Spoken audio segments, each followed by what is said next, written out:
Hello students, today in this lecture we will see amplitude of a particle performing SHM. एक particle जो simple harmonic motion perform कर रहा है उसका amplitude कैसे निकाला जाता है वो आज हम इस लेक्चर में देखने वाले। Okay, let's start. ओके, तो सबसे पहले मैं एक डायग्राम से आपको समझाने का ट्राई करता हूँ। राइट, एक डायग्राम से मैं समझाने का ट्राई करता हूँ।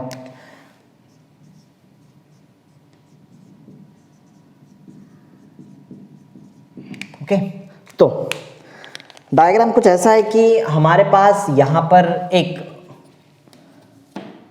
मैं एक लाइन बना रहा हूं, ध्यान देना, बहुत इंपॉर्टेंट चीज है ये। इस लाइन के अलोंग एक पार्टिकल मूव हो रहा है। राइट, इस लाइन के अलोंग हमारा एक पार्टिकल मूव हो रहा है। ओके, थोड़ा सा बेंड हो चुका है, ठीक है, थोड़ा चेंज कर लेते हैं। तो एक लाइन जो है इसके अलोंग हमारा जो पार्टिकल है वो मूव कर रहा है। ओके, सो ये हम स्टार्टिंग पोजीशन लेते हैं n और इसको हम m ले लेते हैं, mn ले लो या फिर n, जो आपकी मर्जी वो ले लो। यहाँ पर है mean position. Right, this is, इसको हम o लेते हैं और पहले बोल देते हैं कि ये हमारे लिए एक मीन पोजीशन है। राइट, ये मीन पोजीशन बनता है। अच्छा, पार्टिकल जो है, पार्टिकल हम एज्यूम करते हैं पार्टिकल इज p। राइट, ये मूव कर रहा है, ऐसे ऑसिलेट हो रहा है। राइट, ये जब पार्टिकल ऐसे ऑसिलेट हो रहा है तो इस पार्टिकल का ऑसिलेशन का जो मीन पोजीशन है that is o। The distance of particle p from the mean position, इसको हम x लेते हैं। ये आप चाहिए तो यही केस में डिस्टेंस से डिस्प्लेसमेंट बन जाता है। राइट, तो ऐसा कुछ डायग्राम है। बता दो ये n और m एंड वाले पॉइंट्स हैं जहां तक आपका पार्टिकल जा सकता है, इसके आगे नहीं जा पाएगा। ये O जो है वो मीन पोजीशन है हमारे लिए। ओके, तो अब मैं आपको ये बताता हूँ कि एम्पलीट्यूड का मतलब क्या होता है। वैसे देखा जाए तो जो एम्पलीट्यूड है उसको A से डिनोट किया जाता है। Right, A represents the amplitude of oscillation of a particle. Right, तो एम्पलीट्यूड क्या होता है पहले वो सुनो। एक पार्टिकल अपने मीन पोजीशन से मैक्स टू मैक्स कितनी दूर तक जा सकता है, एक पार्टिकल अपने मीन पोजीशन से मैक्स टू मैक्स कितनी दूर तक जा सकता है, इसको बोलते हैं amplitude. Right, the maximum displacement of a particle from its mean position is called amplitude of a particle. Right, समझ में आ रहा है, बात कर रहे हैं, समझ में आ रहा है। तो एम्पलीट्यूड का मतलब मैंने आपको बता दिया कि एक पार्टिकल मैक्स टू मैक्स कितना डिस्टेंस या फिर कितना डिस्प्लेसमेंट कर सकता है from its mean position is called as amplitude of SHM. Right, तो चलो उसका डिफाइन भी हम लिख लेते हैं। तो ये तो मैंने पहले डायग्राम बता दिया आपको, डायग्राम क्या है। वैसे है बहुत ईजी सा कंसेप्ट, यहाँ पर मैंने डायग्राम में बता दिया कि क्या ये सब चीज़ें क्या क्या है। राइट, तो ओ बता दिया हमने मीन पोजीशन है। अब मैं क्या करता हूँ, थोड़ा पहले मैं इसका डिफाइन बताता हूँ या फिर डायरेक्ट हम एक्सप्लेनेशन, मैं आपको यहाँ पे डायरेक्ट एक्सप्लेनेशन बता देता हूँ कि क्या है। पूरा एम्पलीट्यूड के बारे में डायरेक्ट एक साथ सब कुछ देख लेते हैं। सो अब हम देखने जा रहे हैं explanation. Right, almost 3 to 4 points यहाँ पे आपको बताऊंगा मैं। एक्सप्लेनेशन, अच्छा क्या आएगा इस एक्सप्लेनेशन में, ध्यान दो। सबसे पहले मैं आपको बताऊंगा एम्पलीट्यूड का डिफाइन। राइट, बहुत ईजी जो डिफाइन अब भी जस्ट मैंने बोल भी दिया। The maximum displacement of a particle from its mean position is called as amplitude. Right? एक पार्टिकल अपने मीन पोजीशन से कितनी दूर तक जा सकता है, एक पार्टिकल अपने मीन पोजीशन से कितनी दूर तक जा सकता है, इसको हम बोलते हैं एम्पलीट्यूड। राइट, एम्पलीट्यूड किसका होता है, एसएचएम का होता है, सिंपल हार्मोनिक मोशन का। राइट, तो यहाँ पे मैं वही डिफाइन सबसे पहले लिखने वाला हूँ। फर्स्ट पॉइंट में मैं आपको डिफाइन लिखकर बताऊंगा कि एम्पलीट्यूड का डिफाइन होता क्या है, जो अब भी जस्ट मैंने आपको बताया। The maximum displacement, maximum displacement, right, कितना डिस्प्लेसमेंट मैक्सिमम होना चाहिए, the maximum displacement of particle, the maximum displacement of particle कहां से, लेकिन हमेशा डिस्प्लेसमेंट आपको मीन पोजीशन से चेक करना है। The maximum displacement of particle from its mean position, from its mean position is called, इसी को बोला जाता है amplitude. Right, is called amplitude.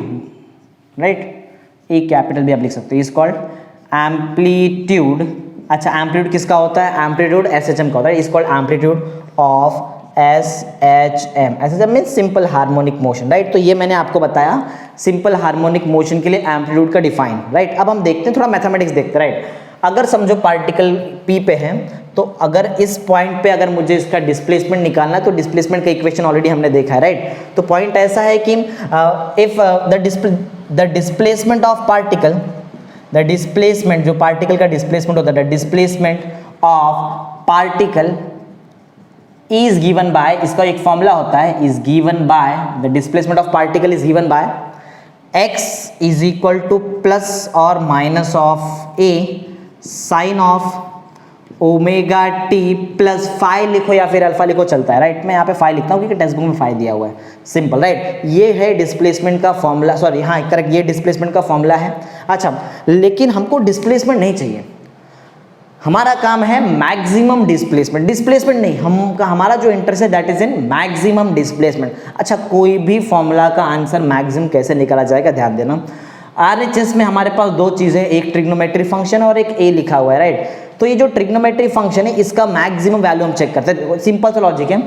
ये जो x है, x मीन्स डिस्प्लेसमेंट ना, क्या बोला है, मैक्सिमम डिस्प्लेसमेंट चाहिए। मैक्सिमम डिस्प्लेसमेंट कब होता है राइट, आपने वेव वाला कंसेप्ट देखा रहेगा, वेव वाले कंसेप्ट में मैक्सिमम डिस्प्लेसमेंट एकदम ऊपर होगा, नीचे भी हो सकता है राइट।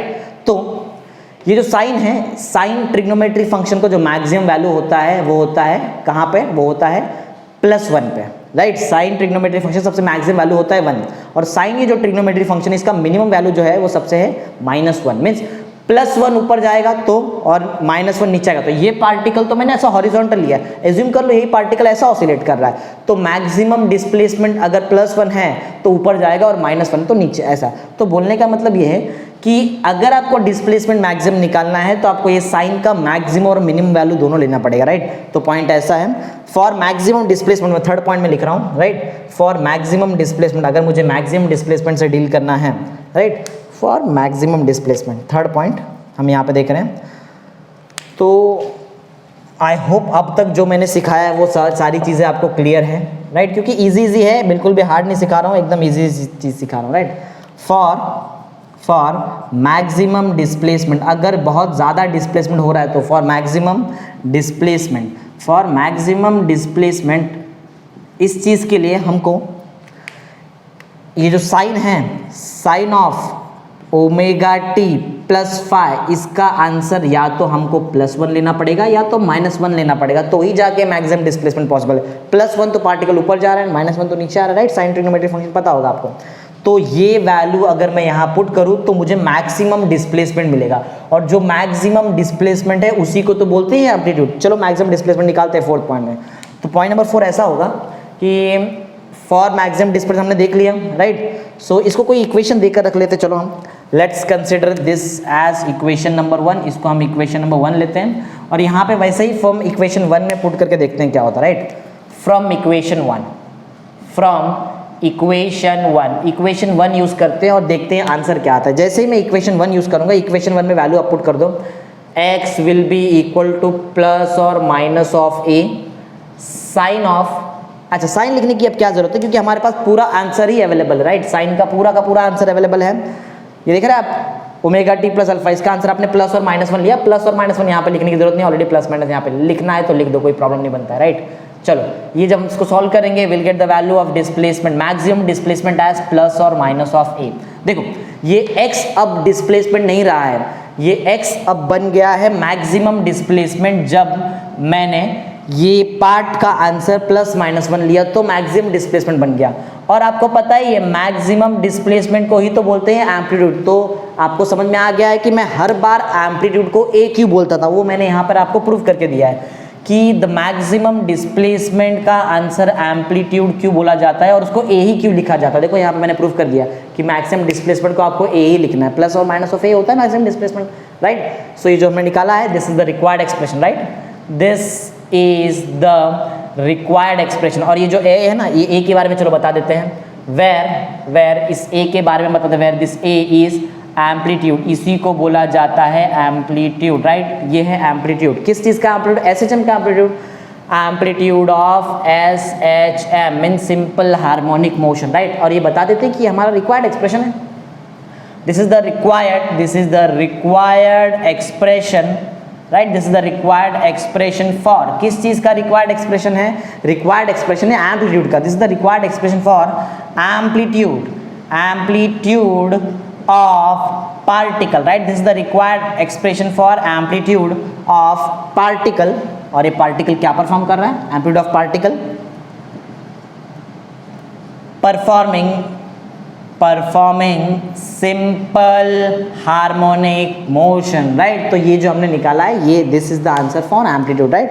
तो एम्पलीट्यूड कैसे प्लस माइनस ए आता है वो मैंने आपको बता दिया, ठीक है। तो आई थिंक क्लियर है सारे कंसेप्ट जो मैंने सिखाए हैं, क्योंकि है बहुत ईजी, राइट, और छोटा सा तो इसका आंसर ही है। तो आई होप आपको ये क्वेश्चन नंबर 9 भी समझ में एकदम अच्छी तरह से आ चुका है। तो अभी तक हमने टोटल 9 लेक्चर्स कंप्लीट कर लिए हैं। 9 लेक्चर्स आप प्रॉपरली देखो तो आगे के लेक्चर्स और अच्छे समझ में आ जाएंगे। Okay, thank you.